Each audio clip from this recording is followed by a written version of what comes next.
Oh, sorry about that. That was the wrong tape. That was not a slum outside Tegucigalpa. That video was shot right here in Orange County, California, not far from Disneyland. The desperate and impoverished people on the screen you saw were American citizens. Hundreds of thousands of them sleep on the ground every night in this country. They don't make it on CNN very often. They're just Americans. Their tragedy is not interesting. If they did laundry at $5 an hour for rich people, though, our moral superiors might notice and care. But as of now, no, the cable news geniuses could not be less concerned about what is happening to American citizens. Which, if you think about it, kind of explains the Trump phenomenon. One of the great mysteries here in Washington is how a president with no prior political experience, who's emotionally volatile and not very articulate, remains nevertheless so very popular outside of Washington. It doesn't make any sense, but of course it makes sense. Trump's secret? He says things like this. They have a word. It sort of became old-fashioned. It's called a nationalist. And I say, really, we're not supposed to use that word. You know what I am? I'm a nationalist, okay? I'm a nationalist. A nationalist. In other words, a leader who puts his own country first, who cares about his own people most. You'd think everyone in charge of a nation would be a nationalist. Putting the interests of your own citizens above those of citizens of other countries was once considered a prerequisite for running a democracy. Not anymore. Now it's considered immoral, evil, in fact. Watch this. Nationalist. Use that word. We're going to talk about that word tonight. It is a favorite of the alt-right and is loaded with nativist and racial undertones. He's weaponized race and sort of nationalism and dog whistles. You're suggesting there's some kind of dog whistle there. It is. It applies. It does provoke hate activities. What are you trying to say as President of the United States, that you're a nationalist? Americans know what that means. It's not even a dog whistle anymore. It's a bullhorn. Not a whistle. It's a bullhorn. Hitler was a nationalist. Of course, so were Mahatma Gandhi and Abraham Lincoln and every other leader of every other nation state throughout history until about 20 minutes ago. But whatever. Nationalism provokes, quote, hate activity, says a sitting U.S. senator. All the cable news geniuses say amen.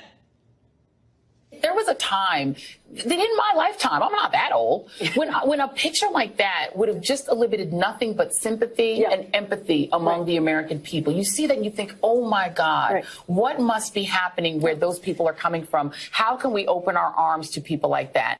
These people are coming and asking for asylum. Guess what, Ben? It's in our laws that people are allowed to come to our borders and ask for asylum. This is a moral outrage that harkens to the worst excesses in the history of the country, to the separation of families at the slave auction blocks, to the separation of Native American families. Hope you're following that at home. Immigration, it turns out, is not a civic question that American voters might be allowed to have opinions about. It's bigger than that. It's a moral outrage. It's a humanitarian crisis. The law is irrelevant here. So are any of your stupid, selfish concerns about the effect of impoverished foreigners moving into your neighborhood or your school district. The rule here is simple. Listen carefully. If people from a place poorer than America want to move to America, they get to do that, period. If you disagree or complain or do anything other than recite the poem at the bottom of the Statue of Liberty, you are, well, you already know what you are because you've heard it 1,000 times, but we're going to tell you again anyway. Maybe this time it will penetrate. You are a racist. They see those pictures and are being told, fear those brown people. The Democrats are a diverse party. The Republicans appeal disproportionately to older whites. And the mob thing is an attempt to alarm those voters about the prospect of non-whites and immigrants. The right-wing coverage of this, is it demagoguery? How would you describe this? It is demagoguery, Brian. It is also, I believe, racism and nativism really pandering to the fears of Trump supporters and Fox News viewers. Yep, you're racist, just like you were racist for opposing Obamacare or not watching Sunday Night Football or believing that Brett Kavanaugh did not sexually assault someone. You are a bigot until the moment you obey the Democratic Party, at which point you are a good person like Al Sharpton or Louis Farrakhan. You know the drill. There's one interesting new twist in this latest propaganda barrage, though. Fear. If you're against admitting an entire caravan full of poor people into this country, it's because you've been coached by that dastardly Fox News to fear the people in the caravan. But let's be honest, that's not really true. There are a lot of reasons to oppose admitting this caravan full of people. We don't need any more low-wage labor in this country, for one thing. We also have a right to decide who occupies our property. That's always true.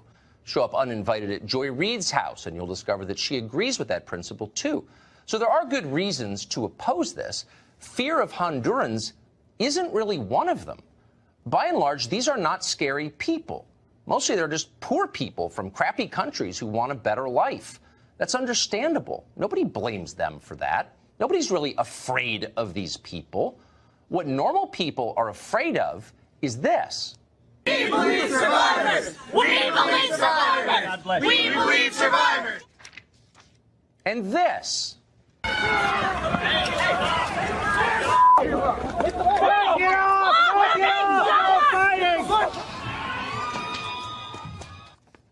So look closely at those videos. What didn't you see in them? Migrant fruit pickers from Honduras. There weren't any. There wasn't a single impoverished Central American immigrant. The only work boots you saw in those videos were from Brooklyn. They're part of the hipster costume. They're not real. Those were thoroughly American kids, kids with clean fingernails, children of privilege. Those were people with four-year college degrees. Some of those people teach in colleges. What you just saw was the activist left. That's a group about as diverse as the checkout line at Whole Foods. These are not immigrants. They're far too pampered and decadent to be immigrants. These are homegrown religious extremists who believe in nothing but their own power. Suddenly, people exactly like this hold congressional seats, and they host their own TV shows, and they teach at your kid's school. These are the people worth worrying about. So cool it with the lectures about fear. Listen carefully, cable news geniuses. It's not impoverished peasants from Central America we're afraid of. It's you. Univision anchor Jorge Ramos joins us tonight from southern Mexico at the site of the caravan encampment. Jorge, I'm really glad you're here because I've wanted to ask you this question all day. So in the many times we've spoken, you've explained that immigrants to the United States from Central America are a net addition to our economy. They're America's strength.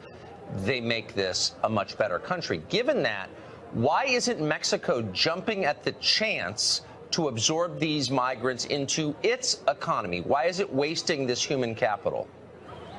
Well, the reality, Tucker, is that most of the immigrants that you see behind me, and as a matter of fact, they're not criminals or terrorists or not even immigrants. They're refugees. They don't want to stay here in Mexico. They want to go to the United States.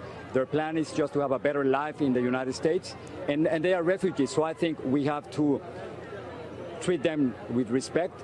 We have to listen to the stories, hear their cases, check their backgrounds, and if they apply for political asylum, go through the process. The reality, Tucker, I understand what you're asking, but the reality is that they don't want to stay in Mexico, where, by the way, in the last 12 years, more than 200,000 people were killed. They don't want to stay here. They're fleeing violence and extreme poverty in Honduras, most of them. So they want to go to the United States. They don't want to stay here in Mexico. And in Mexico, by the way, they crossed the border between Guatemala and Mexico. I was there this morning. But that's probably just for Donald Trump to see. Just by the bridge, you will see little boats crossing thousands of immigrants in the last few days for $1 per person. But I'm confused. But hold on. That was just for show. The reality is completely different. Okay, so you say that the United States must show respect to these, what you call refugees. Why doesn't Mexico show them respect? Mexico is a rich country, the richest in the region. There are more billionaires in Monterrey and Mexico City than there are in Washington, D.C. Why are they sleeping on the ground? And why haven't they been taken care of by rich Mexicans of goodwill, the blue-eyed ruling class of which you were a part? Where are they in this? Well, you know, it's a great question, and I'm so glad that you asked it, because Mexicans, despite what you might hear in social media, Mexicans have been treated, all these refugees, with incredible generosity and with incredible solidarity. I know that there are fake stories in the United States saying that these people were funded by George Soros and by Democrats or by Nicolás Maduro from Venezuela. Vice President Pence is completely wrong about that, because if they really finance these people, it was a scam. I've been talking to people here in Chiapas who don't have a single dollar, Tucker, to buy a bottle of water. So there's no financing here. And Mexicans, but hold on, that's my point. Not the politicians. The politicians, right. They've been playing the game with Donald Trump. But civilians, Mexican civilians, have been giving all these refugees a little money, water, food, clothes, and sometimes transportation to what go about to the next I understand. town. Yesterday I saw something incredible. Wait, but let me just interrupt you and say, let me tell you.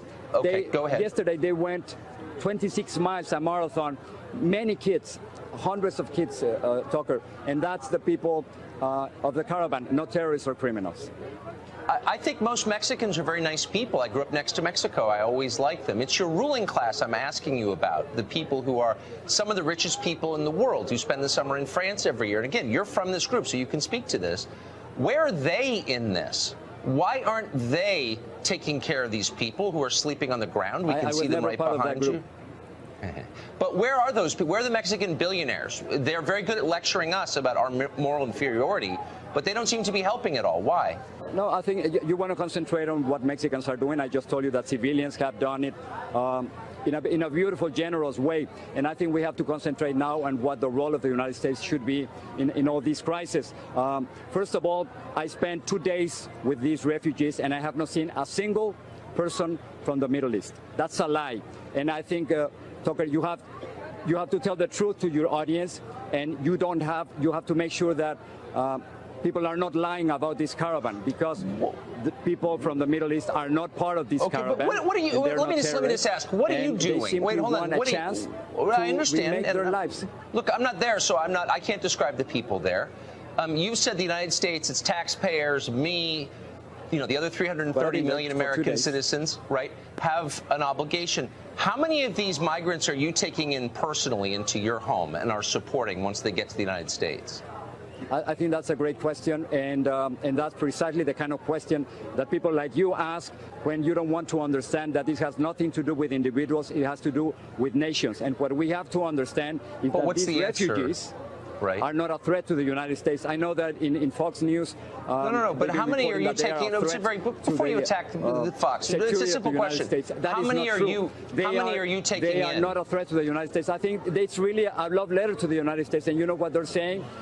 In the United States, please help us. You are the only ones who can help us. I think that's right. Exactly what they are asking from President Trump and from people like you and from all your audience. So I think it's very important that you send. What about you? Hold on, Jorge. Fox correspondents to this place and talk to them, and don't lie to your audience. But I'm not lying to the audience. Don't tell them that they're terrorists. I'm trying to get. Hold on. Tell them the truth about I'm going to stop with this. I'm going to stop with this. You and Fox News and President Trump are saying I'm asking you a very simple question. Okay. Let me just ask you, and let's answer this question. We can end on this. How many of these migrants are you personally taking responsibility for? How many are going home to Jorge's place in Miami at the end of the day? And please be specific. Yeah, well, I think that, again, this has nothing to do with individuals.